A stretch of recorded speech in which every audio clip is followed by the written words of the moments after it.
Assalamualaikum warahmatullahi wabarakatuh. Saya Sari Nistianingrum dengan nomor induk mahasiswa B10111191040. Kali ini saya akan membahas materi mengenai optimasi dengan kendala. Yang pertama itu adalah bab 1, pendahuluan. Poin pertama yaitu latar belakang. Nah, dalam kehidupan sehari-hari, baik disadari maupun tidak, sebenarnya orang selalu melakukan optimasi untuk memenuhi kebutuhannya. Akan tetapi optimasi yang dilakukan oleh masyarakat ini lebih banyak dilandasi oleh intuisi daripada teori optimasi. Dalam masalah optimasi, terdapat dua bentuk optimasi, yaitu fungsi optimasi tak bersyarat dan fungsi optimasi bersyarat. Banyak aplikasi dari permodelan matematika dalam optimasi fungsi yang mensyaratkan beberapa kondisi atau syarat untuk diperoleh suatu solusi optimal. Syarat ini yang mengoptimumkan fungsi tujuan. Persoalan dengan model tersebut dinamakan optimasi bersyarat. Optimasi merupakan masalah yang berhubungan dengan keputusan yang terbaik, maksimum, minimum, dan memberikan cara penentuan solusi yang memuaskan. Untuk mengetahui lebih jauh mengenai teknik optimasi, seorang perencana perlu mendalami teknik-teknik optimasi, baik yang sederhana untuk mendapatkan pengertian mendasar maupun yang canggih untuk menyelesaikan permasalahan nyata di lapangan. Nah, yang dimaksud canggih di sini yaitu teknik optimasi yang lebih cepat mencapai keadaan optimum.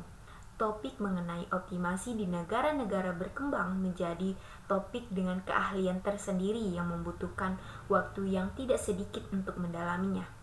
Riset-riset mengenai optimasi terus berlangsung sampai sekarang, sehingga banyak temuan teknik baru yang lebih efisien. Pada masa sekarang ini, manusia cenderung hidup menjalankan prinsip-prinsip ekonomi, yaitu dengan mengutamakan efisiensi dalam mengambil keputusan. Nah, oleh sebab itu, timbul kecenderungan untuk mendapatkan hasil yang seoptimal mungkin. Dalam dunia nyata sering dijumpai alokasi dari sumber yang terbatas untuk dioptimalkan. Nah, dari sinilah muncul masalah tentang optimasi. Nah, rumusan masalah yang akan saya bahas mengenai dua hal. Yang pertama, apa yang dimaksud dengan optimasi dengan kendala. Yang kedua, bagaimana cara untuk menentukan nilai optimasi dengan kendala. Terus tujuan penulisan, yang pertama untuk mengetahui pengertian optimasi dengan kendala. Yang kedua untuk mengetahui cara menentukan nilai optimasi dengan kendala.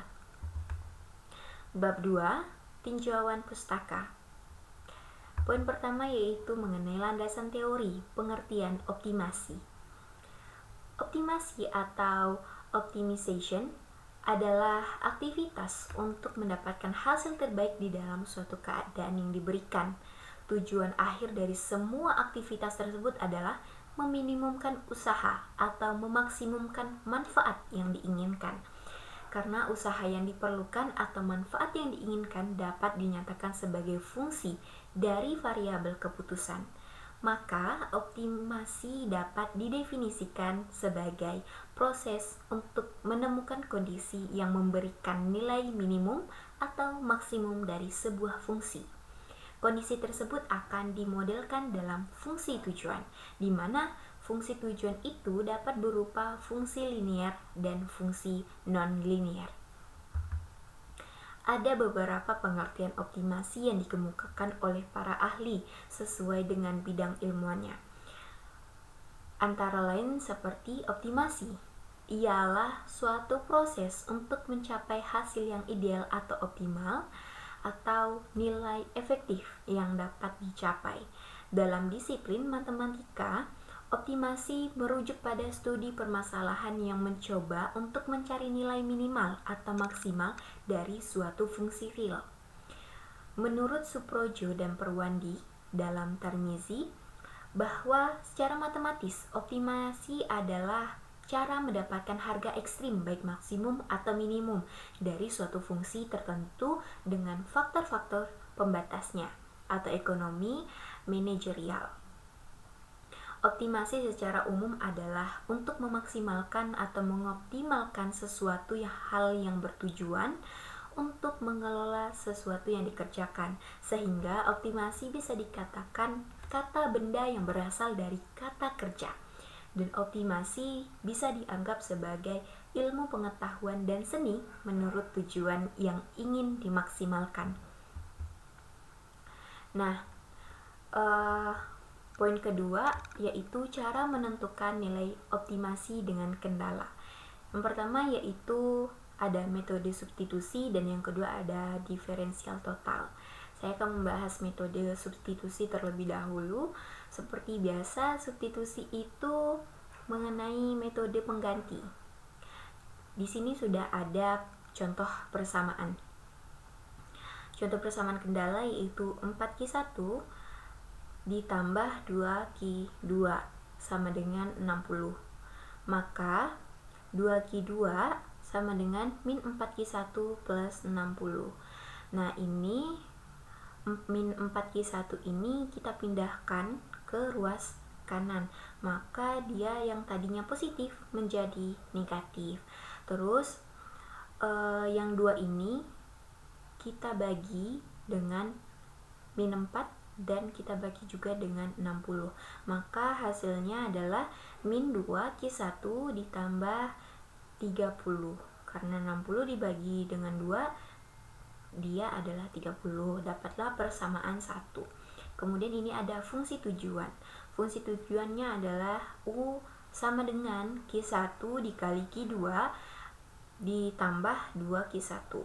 Ya. Nah, nilai Q2 nya ini kita masukkan ke Q2 dalam fungsi tujuan, yaitu U sama dengan Q1, masukkan nilai Q2 nya tadi yaitu min 2Q1 ditambah 30 ditambah 2Q1. Jadi ini kita silang, kita kali pelangi gitu ya bahasanya. Nah, jadi min 2Q1 dikali Q1, maka didapatlah min 2Q1 kuadrat. Ini tuh kuadrat sebenarnya ya. Terus Q1 dikali 30, maka hasilnya 30Q1. Ditambah, ini tinggal diturunkan saja 2Q1. Nah, karena ini dan ini sama, maka kita tambahkan. Karena ini tidak bisa kita tambahkan karena dia dalam bentuk kuadrat ya. Terus maka didapatlah min 2Q1 kuadrat ditambah 32Q1. Dapatlah persamaan ketiga. Nah, lanjut, ini ada caranya lagi. Turunan pertama dari U pada persamaan 3 sama dengan 0 ya. DU per DQ1 sama dengan min 4Q1 ditambah 32 sama dengan 0. Nah, ini dapatnya dari turunan U. Di sini kan tadi ini nilai U, terus kita turunkan ya.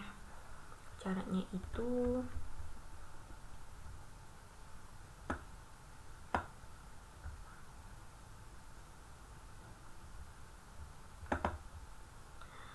oke, bentar ya. Nah,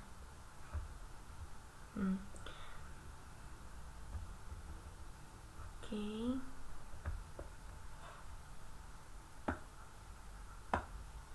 Nah, ini kita tulis ulang aja. U sama dengan min 2Q1 kuadrat, anggap aja kuadrat, 32Q1. Oke. Terus kita turunkan U adsen. Kan kalau rumus turunan itu kan dia ini ya, seperti ini, min 2 dikali sama pangkatnya dikali 2Q1 2 kuadrat ini kita kurangin pangkatnya, kita kurangin 1 gitu ya. ini buat mudah kita kurungin aja deh. Nah tuh, terus ditambah ini sebenarnya juga sama kan, kita tulis aja biar lebih mudah dimengerti, dikali 1 terus Q1 1, ini kan sebenarnya ada pangkat ya, pangkat 1 ya kan. Oke.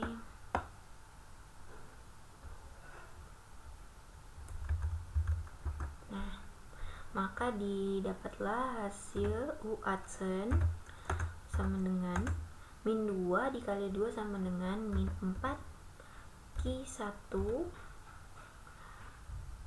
2 dikurang 1 ya 1, jadi kita nggak nulis pangkatnya ya, buatin aja, jadi sisa yang ini sisa 32 gitu.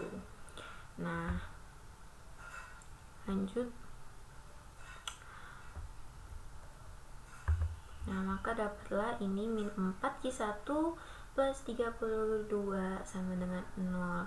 Nah terus yang ini 32 kita pindahkan ke sini, jadi dia negatif ya, negatif 32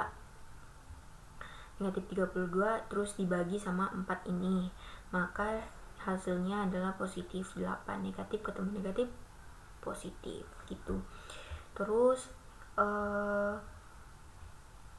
substitusikan Q1 ke persamaan kendala persamaan 1, persamaan yang di awal tadi. Q2 sama dengan min 2 Q1 plus 30. Q1 nya 8, jadi masukkan 8 ini ke sini, min 2 dikali 8 ditambah 30 hasilnya 14 tuh. Terus selanjutnya diperoleh fungsi tujuan. Nah fungsi tujuan yang tadi karena udah dapat Q1 dan Q2, maka kita masukkanlah nilai-nilai Q1 dan Q2, dapatlah hasilnya 128. Oke, lanjut. Yang kedua, metode diferensial total. Nah, kondisi optimum dicapai pada saat MU1 per PQ1 sama dengan MU2 per PQ2, dengan U sama dengan PQ, U sama dengan Q1 dikali Q2 ditambah 2 Q1. Nah, dari contoh soal di atas, MU1 sama dengan DU per DQ1 sama dengan F1 sama dengan Q2 ditambah 2. MU2 sama dengan DU per DQ2 sama dengan F2 per Q1. Nah, persamaan kendala yaitu 4Q1 ditambah 2Q2 sama dengan 60. Terus jadi PQ1 sama dengan 4 dan PQ2 sama dengan 2. Dengan keterangannya, PQ1 ini merupakan harga Q1 pada persamaan kendala. Ini double. PQ2 sama dengan harga Q2 pada persamaan kendala.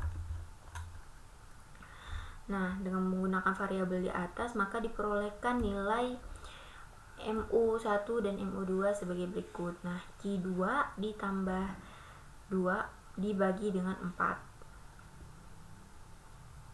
Terus Q1 per Q2, dapatlah ini Q1 sama dengan 1 per 2 Q2 ditambah 1. Nah, substitusikan persamaan 4 ke persamaan kendala 1. Nah, 4 ini 4 dikali setengah Q2 ditambah 1 ditambah 2 Q2 sama dengan 60. 4 Q2 sama dengan 56. Jadi Q2 yaitu 14 ya, karena 56 dibagi dengan 4. Oke. Substitusikan Q2 ke persamaan 4. Q2 tadi itu ada 14. Jadi kita masukin 1/2 dikali 14 ditambah 1 ya. Ini kan hasilnya 7 tambah 1 sama dengan 8, dapatlah Q1. Nah, hasil fungsi tujuan dari persamaan 2 yaitu U sama dengan Q1 dikali Q2 ditambah 2Q1. Masukinlah nilai Q1 nya 8, Q2 nya 14. Terus 2 Q1 nya 8 dikalikan semua, terus dikali dulu baru ditambah, hasilnya 128. Nah, bab 3 yaitu metode penelitian. Nah, pertama yaitu bentuk, waktu, dan tempat. Penelitian dilakukan dengan menggabungkan dua bentuk penelitian, yaitu bentuk penelitian kualitatif dan penelitian kuantitatif. Berdasarkan Zygmunt et al. 2013, penelitian kuantitatif adalah bentuk penelitian empiris yang melibatkan pengukuran dalam bentuk angka dan dianalisis. Penelitian ini menggunakan perhitungan statistik dan pengujian hipotesis yang dilakukan melalui beberapa cara, sedangkan penelitian kualitatif adalah penelitian yang tidak melibatkan pengukuran secara numerik, melainkan fokus kepada interpretasi hasil eksplorasi secara mendalam. Nah, penelitian ini mengambil dari beberapa sumber data dari internet yang berkaitan dengan materi optimasi dengan kendala. Waktu penelitian ini dibutuhkan semalam dalam 1-3 minggu. Mengumpulkan data yang diperlukan yaitu mulai pada minggu pertama bulan Februari. Terus jenis dan sumber data. Jenis data yang digunakan pada penelitian ini ialah data kuantitatif. Data kuantitatif merupakan jenis data penelitian yang berupa angka ataupun bilangan. Jenis data ini dapat diolah secara dianalisis serta dianalisis dengan perhitungan matematika atau statistik. Sumber data yang digunakan dalam penelitian yaitu data sekunder. Data sekunder merupakan informasi yang diperoleh tidak secara langsung dari narasumber, melainkan dari pihak ketiga. Data sekunder yang diperoleh berasal dari beberapa sumber di internet. Nah, teknik pengumpulan data yaitu dokumentasi. Menurut Sugiono, dokumen merupakan catatan peristiwa yang sudah berlalu. Dokumen bisa berbentuk tulisan, gambar, atau karya-karya monumental dari seseorang. Dokumen yang berbentuk tulisan misalnya catatan harian, sejarah hidup, kriteria, biografi, peraturan, serta kebijakan. Pengumpulan data dan informasi dilakukan dengan cara mendownload melalui sumber website terpercaya dari internet, yaitu seperti Google Cendekiawan. Baik, itu saja yang dapat saya sampaikan. Semoga bermanfaat. Wassalamualaikum warahmatullahi wabarakatuh. Sekian, terima kasih.